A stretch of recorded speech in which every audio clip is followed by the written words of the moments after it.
평일 아침 8시 초신선 뉴스를 배달하는 YTN 뉴스라이더와 함께하고 계십니다. 목요일의 남자 홍기빈 글로벌 정치경제연구소장과 함께합니다. 어서 오세요. 네, 안녕하세요. 예, 밤 사이에 미 연준이 자이언트 스텝을 밟았고요. 해외 증시는 일단 올랐습니다. 근데 지금 9시 15분 넘었거든요. 장 시작했는데 당장 우리 증시 상황부터 좀 보고 오겠습니다. 네. 화면 보시죠.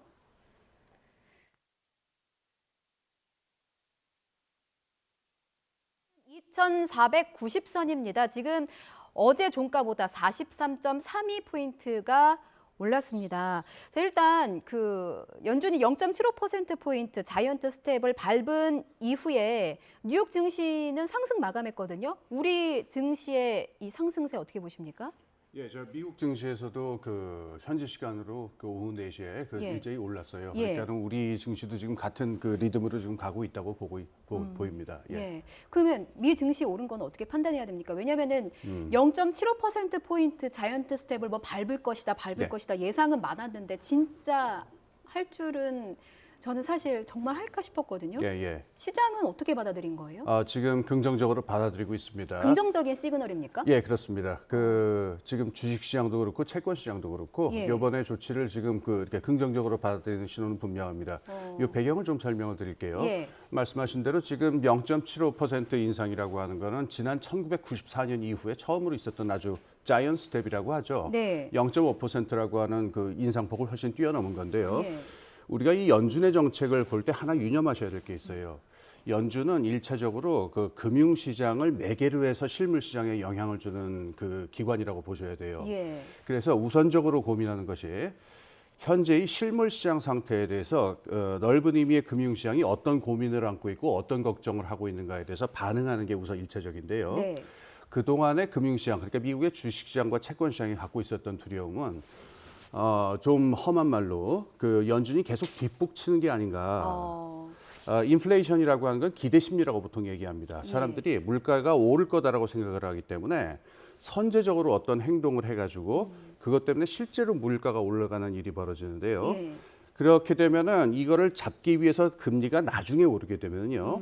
물가가 먼저 오르고 그걸 뒤쫓아서 금리가 오르는 식이 되면은 물가는 물가대로 오르고 경기는 경기대로 침체해요. 지난번에 제가 말씀드렸던 스태그플레이션이라고 하는 현상이 70년대에 있었는데 그때 연준의 정책이 이런 식의 어떤 뒷북 스타일이 아니야라고 하는 비난을 많이 받았는데 예. 요번에 미국의 며칠 전까지 바로 어제까지 주식시장에서도 채권시장에서도 요번에 또 0.5% 정도로 충분하겠느냐. 이 빅스텝 가지고가 안 되고 거인의 발자국이 필요한 게 아니냐.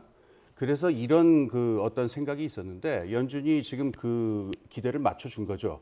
그러니까 안심하는 안심의 어떤 분위기가 주식시장에 있었고 그래서 주식시장 중에 좀 특히 취약한 데가 성장주 부분들이었는데 예. 성장주 부분들도 일제히 회복이 됐습니다. 그리고 채권시장에서 채권 수익률이 지금 떨어졌는데 뭐 예. 10년물 이렇게 다 떨어졌는데 그걸 아주 쉽게 말씀드리면은 채권 시장의 행위자들이 기대하는 인플레이션율이 낮아졌다. 그러니까 인플레이션이 크게 심하지 않을 것이다라고 하는 식으로 반응을 했다는 거예요. 그러니까 뒷북칠 줄 알았는데 예. 앞북을 쳐서 앞북을 선제 친 대응을 거죠. 했다. 예, 그러니까 그렇죠. 시장이 그러니까 금융시장 안정을 쪽은 일단 안심을 한 겁니다. 생각보다 많이 올라서 안정시킬 예, 거야. 그래서 일단 만족을 한 상태고 예. 물론 이것이 중장기적으로 실물시장에 어떤 영향을 줄지는 또 두고 봐야 됩니다. 그러면 지금 이 금리 수준이 언제까지 계속될 거냐? 지금 1.75% 정도로 올랐잖아요. 예. 지금 금리를 놓고서 하는 거래하는 파생상품 시장에서 예측이 나오기로는 대략 한 내년 초쯤 되면은 3.8%까지 오르지 않겠느냐? 3.8이면 정말 많이 오르네요. 예, 왜냐하면 지금 파월 의장이 물어가면 또 굉장히 의미심장한 말을 했는데 이번 한 번만으로는 부족한 것 같다. 그래서 다음 7월에 한 번 더 모일 텐데 그때 0.5나 0.75를 생각하고 있다라고 얘기했는데 0.75라는 숫자를 암시했기 때문에 예. 이번에 자이언트 스텝이 한 번 더 나올 거다라는 의견이 중론인 것 같아요.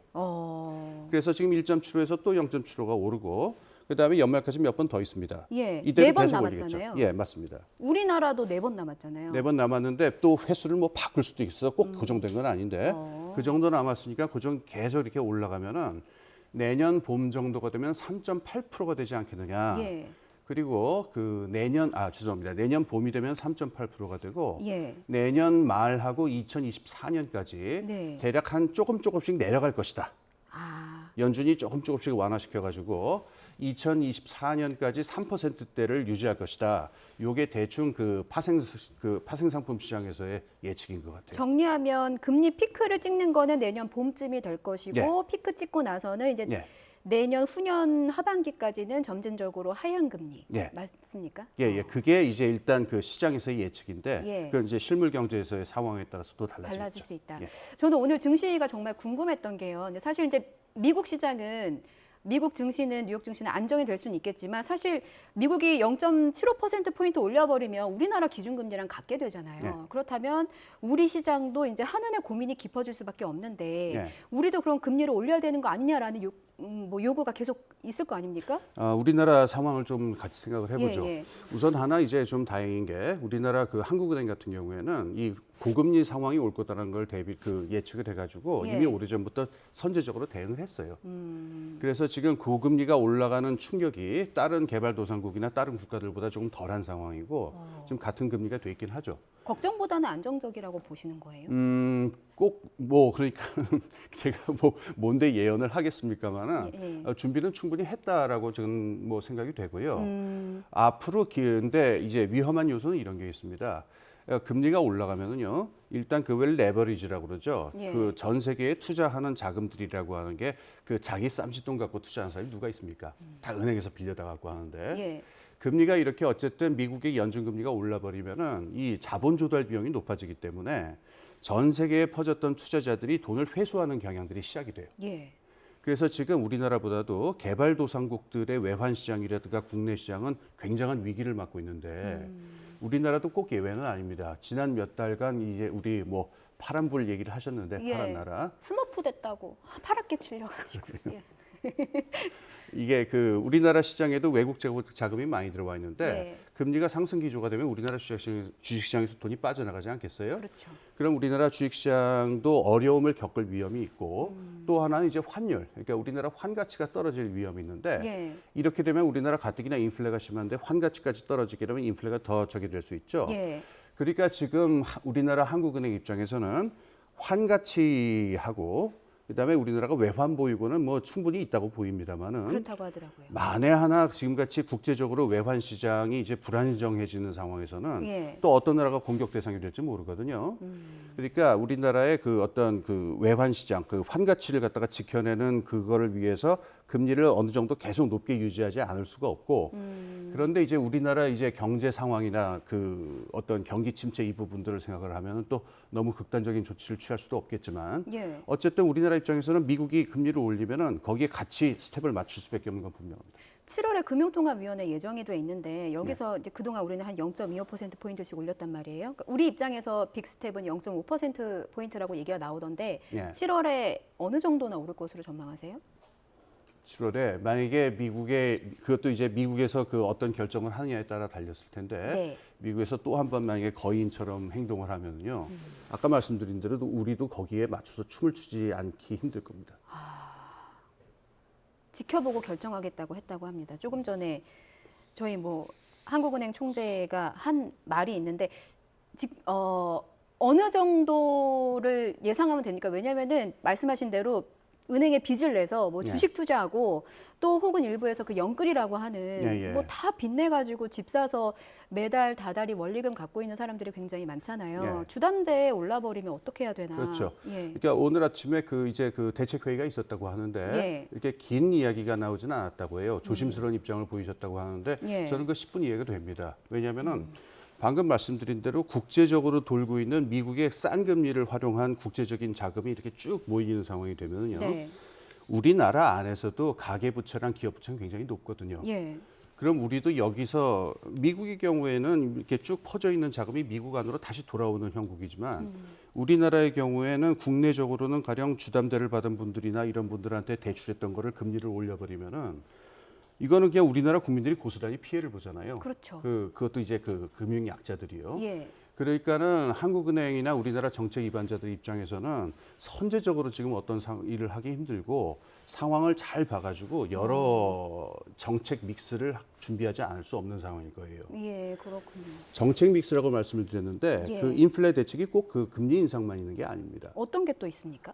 병목이 발생하는 그러니까 생산 가치사슬에서 병목이 발생하면은 거기를 시장 구조를 합리화하는 정책도 있고 그다음에 금리 인상이 벌어졌을 때 예측되는 금융 약자들의 피해를 위해 가지고 그걸 보완하기 위한 어떤 보완적인 금융 정책이라든가 이런 것도 예. 있기 때문에 여러 가지 정책 믹스를 갖다가 지금 준비하시고 있지 않을까 이렇게 예측이 됩니다. 끝으로 저희 증시 상황 한 번만 더 살펴보면은 일각에서는 이런 얘기가 있더라고요. 당분간 상승장은 없다. 산송장만 있을 뿐이다. 그러니까 지금 너무 많이 떨어져서 네. 많이 힘들어하는 분들이 있다는 거를 이제 방증하는 그런 글이 아닐까 싶기는 한데 예. 이게 일시적인 그러니까 과매도에 의한 저점인 건지 아니면 일시적인 반등인 건지 이런 게 좀 궁금하더라고요. 전반적인 시장 어떻게 될까요?